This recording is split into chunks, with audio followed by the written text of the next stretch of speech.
talking about the Giants. So I think the big matchups are obviously the Eagles on both sides of the ball are really, really good. We talked about 69 sacks on that side.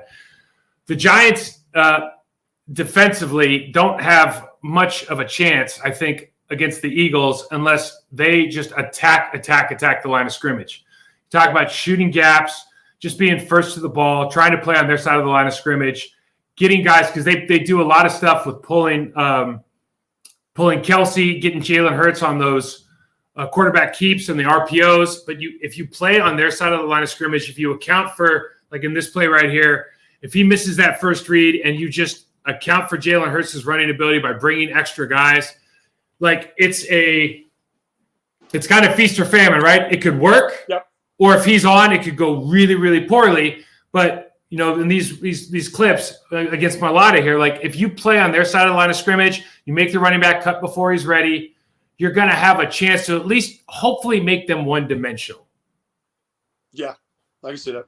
It's well, I think that always, for any time being, you give up. It's a risk reward. You know, if you're penetrating playing on their side of the line like that, as long as you can keep them in control and you got good discipline like on the edges to make sure, you know, Hurts doesn't bounce it out or do something just total improv, it works out well. It's just you've got to have discipline when you guys are attacking gaps like that. It's, you know, somebody's got to be in that A gap. Someone's got to be in that A gap. Other that A gap is just a freeway right down the middle.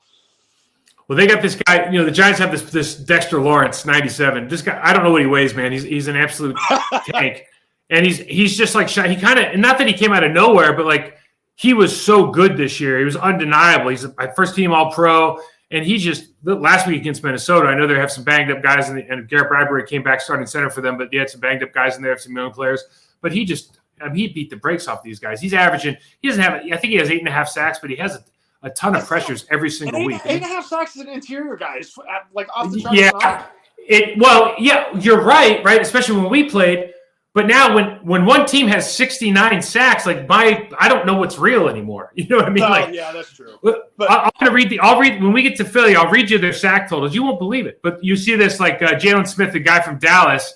You have to play on their side of the line of scrimmage. You got to take some chances in this game. Because I just don't know how else you're going to stop this team, man. Yeah, no, I think you've always got to take the chances here and there. You know, it's a valued risk, but just knowing as long as when you take those risks, everyone's got to be where they got to be. Yeah, I think the big thing here is too. You think about, you know, what does that mean? You're going to commit another guy to the box. You're going to commit another guy to the line of scrimmage, because if you don't, well, that means you're going to have to play man coverage, and then you start talking about, all right, can AJ Brown and all, like, can we cover all these guys long enough to get home? But you see what happens against this team, and this is not even a good run offense. But if they play back, then you get your two doubles. And it's easy to come off. Like, this is easy. The Philadelphia Eagles, with their offensive line, probably the best line in the league, they can do that all day long. Oh, in a heartbeat. This is not a problem. I think that's what the Eagles have that's such valuable. They've got you can't, if you load up the box, fine, we're going to whip it around you. Or if you don't, if you drop everybody back, then hey, even if we don't have to play, Jalen's, you know, Hurts going to run. He's going to get you yards with his feet. Or throw. I mean, obviously throw the ball. He's a hell of a quarterback. One of the like, and probably the problem is like if you're playing man or if you're trying to commit to the run, or you have your eyes on somebody, like Malcolm Smith goes across. This is 2 weeks ago. He goes across the formation, and like they don't even follow him. And then safety comes out of nowhere, like, oh, I had to rotate. And this is when the playoffs hit. This is kind of the concern, right? Like, how much pre-snap communication can you load up on? So post-snap, you're not happy. You can just react. Because we've seen it, like we saw it from the Packers this year. You see it from a ton of teams. When you get away from the pre-snap communication stuff and then just lock into your rules and go, and you start trying to switch things off post-snap, man, it's every team in the league seems to be really struggling in that, particularly in the secondary.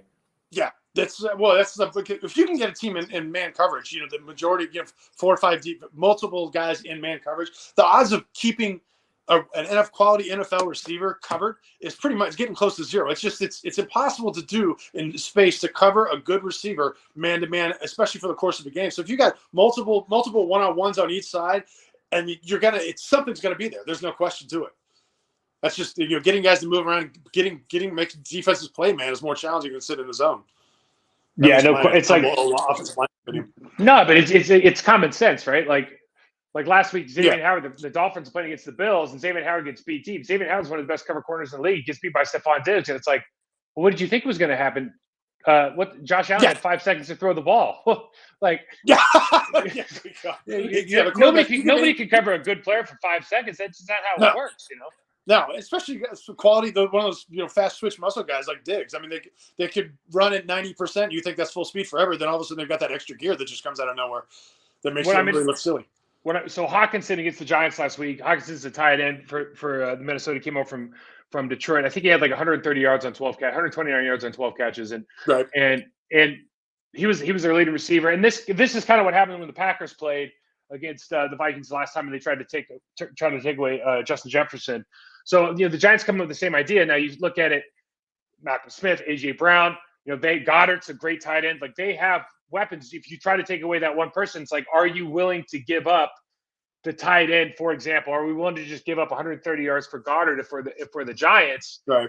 They're running double stick here. I thought this was a great double stick nod concept versus cover two. Like we all bag on Kirk Cousins, man, but he can make some serious throws. But like, are you just willing to give up, like, tight end has 150 yards receiving, but AJ Brown has 30? Like, you're probably taking that as a W, right? Oh, for sure, yeah, because you try to stop your offensive best weapon. If you, shutting down Jefferson, that's pretty much. I mean, the other 16 games of the year, he had almost 2,000 yards or closing. There was talk of him getting. He was at 1,800 yards with 2 games to go, and he didn't get it. I know, and that's because basically what Green Bay did to him. So I mean, there's a blueprint if you've got a talent, in a DB like that who can man up with him most of the game. But yeah, if you're going to give up 100, would you rather give up 120 yards to Jefferson or to the tight end? It's a good point. Really, 120 yards to Jefferson is probably more like 200 after he catches the ball, where the tight end's probably eked out every yard he could for the 100 there. Oh, that's a really good point. Like, yards after the catch, because it's kind of like, because obviously it's 1 yard is equal to 1 yard whoever catches the ball, but there's kind of this like demoralizing effect that it could have, because you're probably trying to focus on stopping one of the guys and you're not having success, and B, like the constant threat of it's not George Kittle playing tight end, it's anybody else is not going to break 17 tackles, so as opposed to AJ Brown can go yard anytime he touches the ball. Yeah, as we'll see here. Like, I wanted to show a couple of things on offensive, like this offensive line is so good. I don't know how much you watch this Kelsey guy. He literally, he's forever, like, dude, he's timeless, and he's like, he's better now than he ever was. And look how well this guy moves. What is he, like, 37? I mean, he's amazing. Like, he just moves so well. That makes me feel bad about myself. He's moving there better than I am now, without any weight on. Yeah, no, he's obviously he's been a lot of talent for a lot of years, but this year has probably been more amazing to me than anything else. Is the fact that I've been in his position, been old, and I couldn't hold it together like that. My body couldn't move, couldn't keep doing it. Whatever he did, whatever he does training wise, I didn't do it. Obviously, he's showing how you can, if you do it this way, how you can do it right. You imagine his parents popped out two probably Hall of Famers. Imagine that? That's crazy. Yeah. I mean, what are the odds? I mean, they're not like they're physically just different people. I mean, obviously, yeah. But I mean, they don't seem like. They don't. Sometimes they seem like they're not come from the same parents. They're just physically the way they develop, the way they move. You heard it first, guys. Step brothers. Yeah, way to get. All right. Yeah, I'll be getting a cease and desist letter coming from Kelsey. Check out. Hey, as a center, so they got an ace block to the linebacker circle. Dude, check out this, like, how it's almost like nonchalant. This is insane. Look at this. He just takes his sweet ass time just hanging out. I mean, just wait, dude. Like most guys are like, hit him, right? You strike with your second step on your right shoulder, and then, dude, we got to release, got to go get him. He's like, no, just everybody chill out, man. Patience. That's what an old vet there, and the patience of he can see the guy where he hasn't committed to come over the top, so he's just staying with his down guy to move it, and it's hard. I think we did it a lot and we were good at it, but I think it's a hard thing to teach, especially young guys. Just when you see that flash, he hasn't committed to that side. Yeah. If Kelsey comes off on that, then that guy, he just rolls back over the top, and you've left the D lineman one-on-one. So just good patience and discipline by him. They found this guy in a rugby league, right? This guy, Jordan Mailata. Okay, he's 6'8", 348 pounds. Right. Had never played football. They just re-signed him in 2021 to like a $64 million contract. I didn't know. For some reason, I thought he was. I don't know. I must be confusing him. I'm confusing with the kid out of Detroit. I thought he was a high Oregon. Oh, you're guy. talking Penei Sewell. This guy's been in the league for a couple of years, but they picked him up basically off the street. He playing rugby. He went to like a tryout for the NFL International Day or whatever. And they're just like, yeah, I think we'll give him a shot. 2 years later, he gets a huge contract. I mean, 6'8", 348 pounds, and this is 55's like the Saints guy, Mario Davis. He's the guy who Mario Davis right here is like, yeah, business decision. Thank you very little. They just pull here, and tomorrow's like, no, we're good, bro. We're good. We don't want. I don't want to take that on. Yeah. That's like he gets in the hole for 19 other tackles in the league, dude. But this guy's like, you know what? Let's just call. That's what. Right here. No part of that, bro. Anticipation of death is worse than death itself. He did not. He was afraid to take that hit.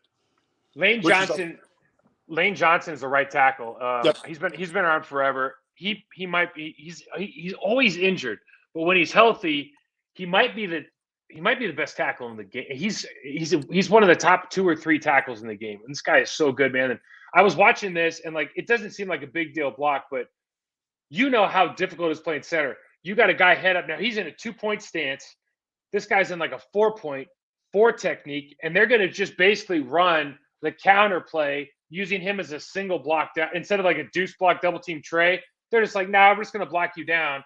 And he just manages this like no problem against, not a slap. It's just, that's like that's a T stutter. Yeah. On the weak side, putting him. Yeah. That's a tough. That's a tough ass block. That is a tough ass block on a 4 technique that can just pop back outside as easy as you want. I mean, this guy's they're just stacked offensively. Man. You got on a play like that, you got so many guys counting on him hit that point of attack. That him getting movement at that point of attack was just such a hard thing to do, with especially a guy in a 4-point, and then to have it to do it like that with the success he had is pretty impressive for sure. Let's see what I got here. Oh yeah, so this is a Kelsey double team with the right guard here, and this guy ends up literally. I mean, that's a bad. I mean, that's you're facing the wrong 5 yard downfield, bro. You're facing the wrong direction. Like, where'd he go? The back doesn't even have to make a decision or do anything until he's positive 5 yards. That's ridiculous. I mean, that really shouldn't happen. So that'll get somebody fired right there for sure. It will get somebody fired. So the best part about Kelsey now is like they run a bunch of plays, and this could be a run, and he'll come off this hard and then just like pop back to the middle. So he'll snap the ball and just launch on somebody and like leave this huge. Like if you went to Marco and just launched on that guy, I'd be like, whoa, man, what about that A gap? But like their guards are good enough, and like they've been trained this way. Like they just don't care because they run so much crap in the backfield that these guys aren't rushing. So this dude, he like tees off and then just snaps back into the middle all the time. So this like D tackle has no idea if he's coming or going. Yeah, I mean it's just nuts. And the movement doesn't always have to be north and south. Any kind of movement is a win. Right. I mean, this is 5 yards before he even thought about touching him. That's before he's going backwards, right? And then they got the passing game, and because they're so good in the run, I think you got a 2x2 look here, and everybody's got eyes in the backfield. They're all man coverage. We talked about like if the Giants want to play man coverage, so they can add an extra guy, or they can account for Jalen Hurts. They can run a spy, whatever it is. Like Mario Davis probably just running spy right here. But if you got 4 dudes one-on-one, like to your point, man, they've got good receivers and a tight end. Somebody's going to win. You can't, to expect that to happen. And all it takes is just, you may have it 90% of the time, you may have everybody locked down, but 10%, that's 40 points. If you're missing, one-on-one and the big hit like that, a 40-yard slant or whatever it is, a corner, it's something that you're a half step behind. You can't expect that to happen to everybody be shut down. I mean, you can put pressure on guys that do that, but I think you're destined to fail. So right here, I got these guys are these offensive line guys can do it all, and they're a really, really good screen team. They run these tunnel screens. They run they run schemes to the tight end. But I just wanted to O-line shout out here. 3 guys downfield making plays. You could probably show a couple of their touchdowns. They just have every one of their guys. This is the other thing, Mike. That I want to get your commentary on. So now they talk about inside. We're a zone team. We're a gap team. We're a man team. Dude, as I remember, and maybe I'm way off, except for like Alex Gibbs, where you turn your sideline to the chest and start running.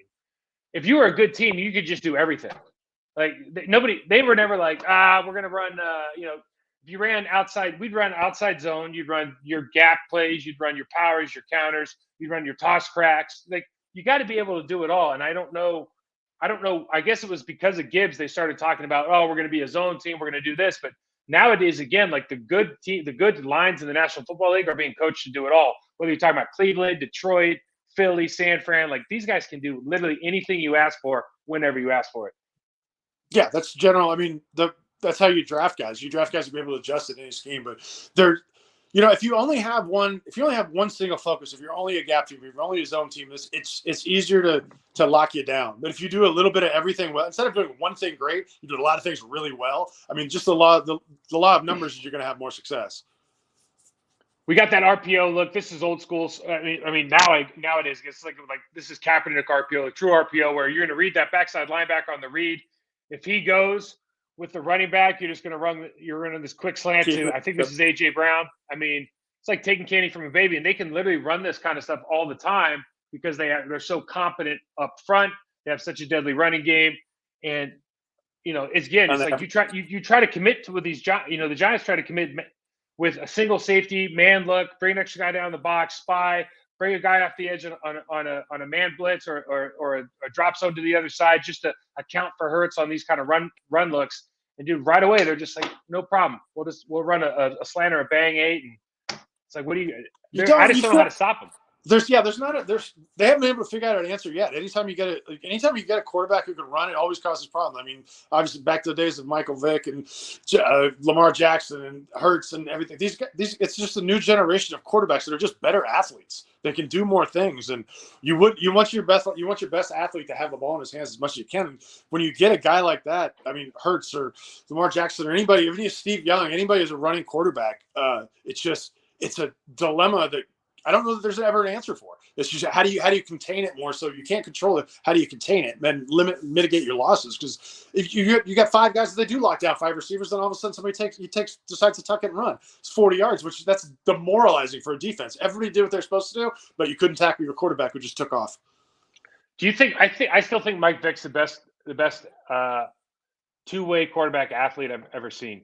Just because I think his arm was different than everybody. I think his arm was better than he had a touch. Anybody now, honestly.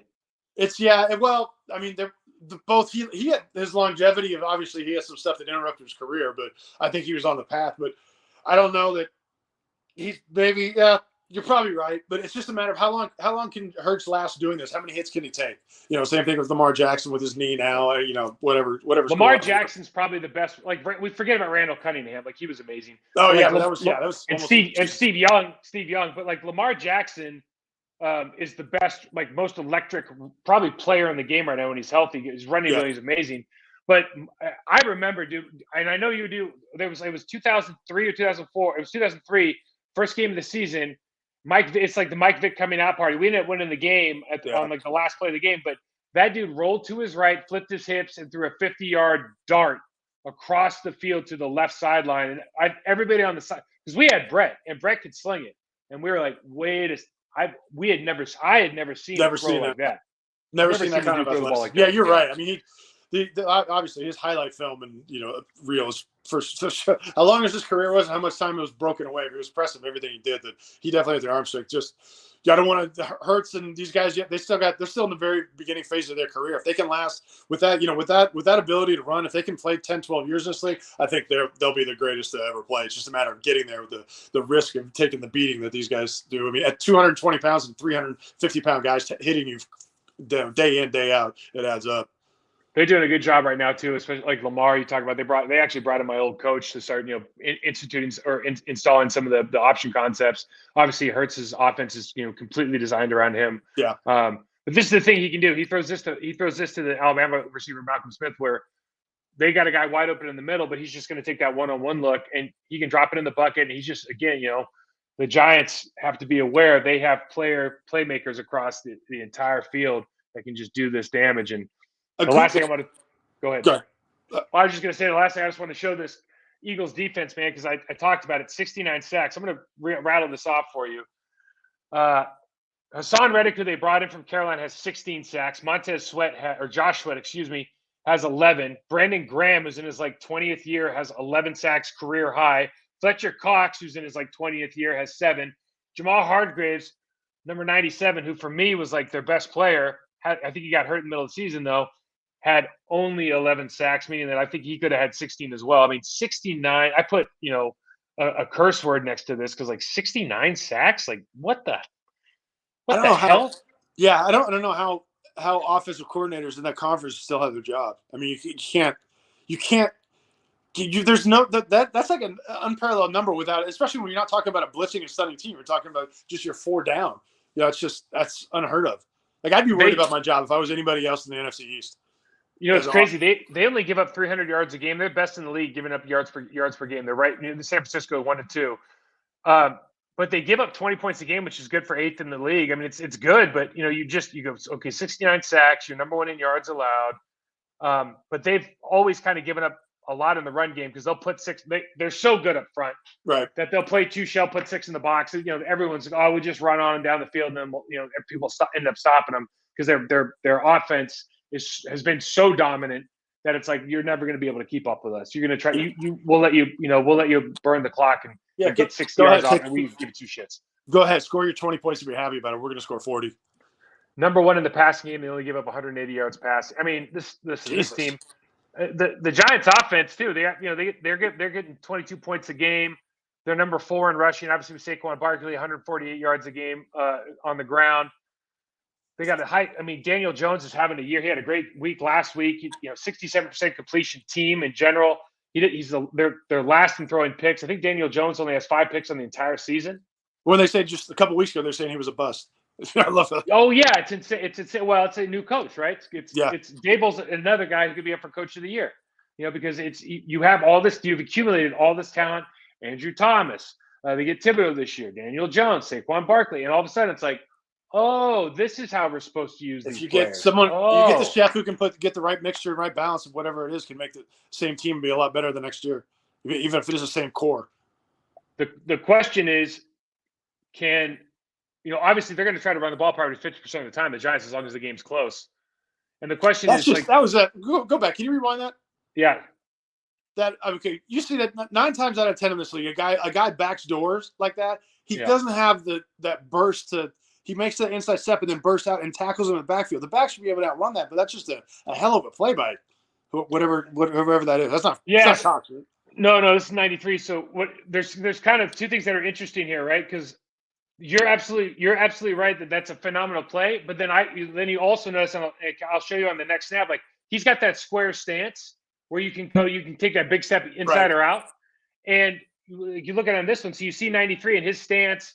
And then obviously, Big Boy 72, the free agent pickup, he's not going anywhere. But you see Fletcher Cox is clearly going downhill. You see Hassan Reddick is clearly going downhill. But 93, when I talk to offensive linemen now, I'm like, see that stance? What does that mean to you? And they're like, it means they're going to read. I go, oh, no. It means he can move one way or another really goddamn fast. That's what it means. Like, you have to be really on your stuff because if you cross over, this dude will easily backdoor you and jump outside because just by that stance. But Hassan Reddick having 16 sacks. So imagine you get traded. So Carolina, him and Brian Brown are just balling out. They have a good defense, no offense. He gets traded to the Philly, to the Eagles. He goes to Temple, so he loves being back in the city. And the dude has 16 sacks this season, man. And the guy's just been unstoppable.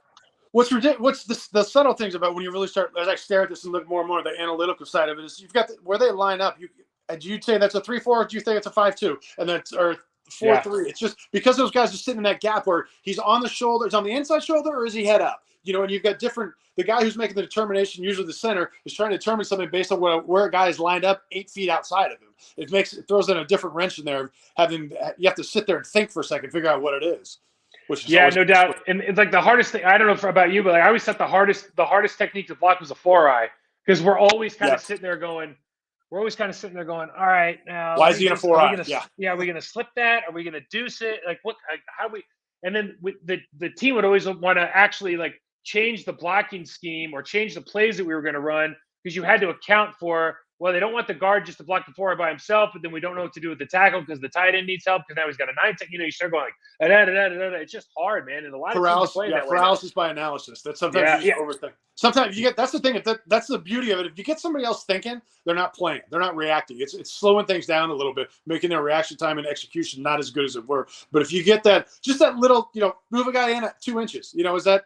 You know, is that a 2 or a 2I who's lined up over the right guard? You know, it takes a little hesitation and communication where it's a gray area that I know. I mean, remember when Ed Donatel when we had him as a defensive coordinator? It's like anytime that safety would come down on the backside when they run that over boss, when everybody was shifted strong, the safety would come up in a fuck position. It's like, well, if he's in the A gap, I know, if back's in the A gap, I know he's coming down.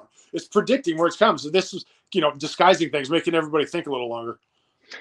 We're running out of time, so we'll leave this last one because this is another Hassan Reddick sack, but this is kind of what we're talking about as being, as you just having an extremely high level of intelligence. Like you played every position on the line, and this right tackle right now, like when I'm thinking about this, if I have a hole call, the center makes a hole call, meaning he's just looking at 57, and you have a 2I who's a penetrating player at the right guard position, the right tackle, like this is just like understanding. I know that he's been a lifetime left tackle, but you know, if you're going to get outside of that red line with your inside foot in less than in 2 steps, like you've just created this chasm. Yeah. Like, look at that gap. Look at that hole. Like you can't help but get beat. And for some reason in the National Football League, coaches continue to be like, no, go short set that guy, go flat set him, go angle set him. Instead of saying like, you know what, dude, you're 330 pounds. If you go out there and he cuts hard inside, he's 250 pounds. He can cut fast. You're going this way. And all of a sudden you want to go back that way and you're too damn big. And there's this huge hole in here. And like this happens at least twice a game with every football team I watch. For the exact same reason. It's like, dude, there's a 2I in there. The right guard's gone. Do not flat set. You've just opened up this huge space. Well, just the physics of it. It's the shortest distance between 2 points. It's always going to be inside a tackle. And every defense basis is trying to get what you want to do with those tackles outside is get them leaning outside, because it's faster to get inside of them. But that's the discipline. We always hear them say, one more kick, to trying to keep you square to slow it down. But anytime you put a gap like that, I mean, a 250-pound athlete versus a 350-pound athlete, who do you think's going to move quicker?